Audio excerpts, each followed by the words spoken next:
பெராண்டா race banking மற்றும் government தேர்வுகளுக்கான online மற்றும் ஆஃப்லைன் பயிற்சி.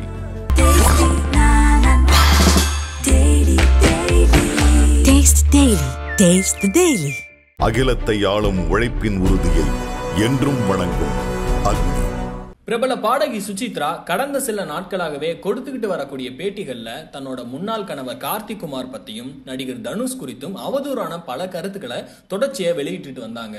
தனது முன்னாள் கணவர் கார்த்திக் குமார் ஒரு ஓரினை சேர்க்கையாளர் அப்படின்னும் அவர் தனுஷ் கூட இணைஞ்சு குடிச்சிட்டு தனி அறையில இருந்ததாகவும் பரபரப்பு தகவலை வெளியிட்டு இருந்தாங்க. இதற்கு பிறகு அதை மறுத்து நடிகர் கார்த்திக் குமார் அவர்களும் சில அறிக்கையை வெளியிட்டு வந்த நிலையில இப்போ சுசித்ரா சொந்தமா சுச்சி ஸ்பேஸ் அப்படின்னு சொல்லி ஒரு யூடியூப் சேனல் வச்சிருக்காங்க. அந்த யூடியூப் சேனல்ல அவங்களோட வியூவர்ஸ்க்காக ஒரு விஷயத்தை வெளியிட்டு இருக்காங்க. அவங்க வெளியிட்டு இருக்கக்கூடிய அந்த வீடியோல ஆரம்பத்துல என்ன சொல்றாங்க அப்படின்னா, இந்த சேனல், அதாவது என்னோட சொந்த சேனல்ல நான் வந்ததுக்கான ரீசன் பாத்தீங்கன்னா இப்போ நிறைய பிரச்சனைகள் போயிட்டு இருக்கு. ஸோ இந்த சேனல் எப்பவுமே பாத்தீங்கன்னா ஒரு சினிமா விமர்சனம் பண்றதுக்கும் நிறைய நல்ல கருத்துக்களை சொல்றதுக்கு தான் நான் வச்சிருக்கேன். என்னோட பர்சனலை நான் பேசுறதுக்கு வச்சுக்கவே இல்லை. அதனாலதான் இந்த சேனலை விட்டுட்டு மற்ற சேனல்ல நான் போய் பேசிக்கிட்டு இருக்கேன். அது மட்டும் இல்லாம என்னோட பர்சனலை பத்தி பேசுறதுனால மற்ற சேனல்ஸ்க்கு அதிகமான வியூஸ் வருது, காசு வருது. அதுவும் இல்லாம நான் சொல்லாததெல்லாம் அவங்க இஷ்டத்துக்கு தம்பனையிலா போட்டுக்கிட்டு இருக்காங்க அப்படின்ற மாதிரி தான் ஆரம்பிக்கிறாங்க. ஸோ அப்படி அவங்க பேசும்போது நான் பல யூடியூப் சேனலை பார்த்துக்கிட்டு இருக்கேன். அதில் தம்ப்நெயில்ல என்னையும் தனுஷையும் சம்மந்தப்படுத்தி, அதாவது தனுஷ் என்னை ரேப் பண்ணிட்டதா பகிரங்கமாக சொல்கிறாங்க. அதே மாதிரி அனிருத்தும் என்னை ரேப் பண்ணியிருக்கிறதா தப்பாக சொல்லியிருக்கிறாங்க. இது எல்லாம் எந்த ஆதாரத்தை வச்சு அவங்க பேசுகிறாங்கன்னு எனக்கு தெரியவே இல்லை. அதை பற்றி இனி நான் யோசிக்க போகிறதும் கிடையாது. இனி எந்த ஒரு யூடியூப் சேனலுக்கும் நான் பேட்டி கொடுக்கறது இல்லை அப்படின்னு முடிவெடுத்திருக்கேன். பைல்வான் ரங்கநாதனுக்கும் எனக்கும் நடந்த போட்டியில் அவரே ஜெயிச்சிட்டதா இருக்கட்டும், என்னோட முகம் ரொம்ப மோசமாக இருக்கு அப்படின்ற மாதிரிலாம் அவர் பேசியிருக்கிறாரு. 50 வயசுல எல்லாருக்குமே முகம் இப்படித்தான் இருக்கும். ஆமாம், கொஞ்ச நாளைக்கு முன்னாடி தான் நான் 50வது பிறந்த நாளை கொண்டாடினேன் அப்படின்னு சொன்னாங்க. அது மட்டும் இல்லாமல் என்னோட கண்களுக்கு கீழே கருவளையம் இருக்கிறத பற்றி நிறைய பேர் சொல்லிட்டு இருக்கீங்க. இந்த வயசில் அதெல்லாம் சகஜம் தானே. என் முகத்தில் சின்ன சின்ன பருக்கள் வரும், அதெல்லாம் பூச்சிக்கடியால் ஏற்பட்டது.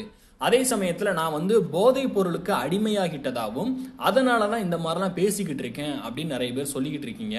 தொடர்ச்சியாக போதைப் பொருள் சாப்பிட்றவங்க இந்த ஈறுகள்லாம் பார்த்தீங்கன்னா கருப்பாக மாறிடும். இன்னைக்கு என்னோட ஈறுகளை பாருங்க, எப்பவுமே பார்த்தீங்கன்னா இளஞ்சிவப்பு நிறத்துல தான் இருக்கு. அதனால இப்படிலாம் பேசிட்டு இருக்கீங்க, ஏன் பேசுறீங்கன்னு இப்போ வரைக்கும் எனக்கு தெரியல. ஸோ என்னோட சேனல் ரசிகர்களுக்கு என்னையும் நான் செய்யக்கூடிய சினிமா விமர்சனத்தையும் நல்ல கருத்துக்களை தான் எதிர்பார்த்து வந்திருக்கீங்க.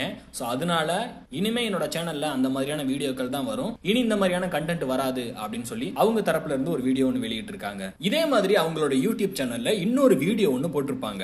அதுல அவங்களோட சப்ஸ்கிரைபர்ஸ் கிட்ட உங்களுக்கு ஒரு ப்ராஜெக்ட் ஒன்று கொடுக்குறேன், அதாவது நம்மளோட யூடியூப் சேனல்ஸ்ல நிறைய மூவி எல்லாம் ரிவ்யூ போட்டிருக்கோம். அதே மாதிரி இப்போ என்ன பண்றோம் அப்படின்னா, கார்த்திக் குமார் அவர் நடிச்ச எல்லா படங்களையும், இல்லைனா அவர் இயக்கியிருக்க அந்த ஒரே ஒரு படம், அதுக்கப்புறமா அவர் பண்ணக்கூடிய ஸ்டாண்டப் காமெடிஸ், இதை எல்லாத்தையுமே ரிவ்யூ பண்ணலாம் அப்படின்னு நான் இருக்கேன்.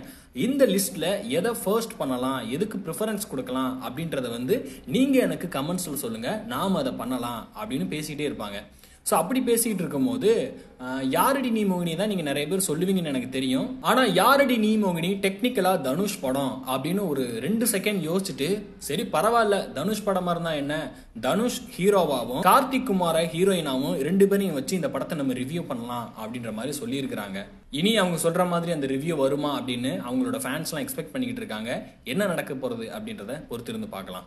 பெராண்டா ரேஸ் பேங்கிங் மற்றும் கவர்மெண்ட் தேர்வுகளுக்கான ஆன்லைன் மற்றும் ஆஃப்லைன் பயிற்சி.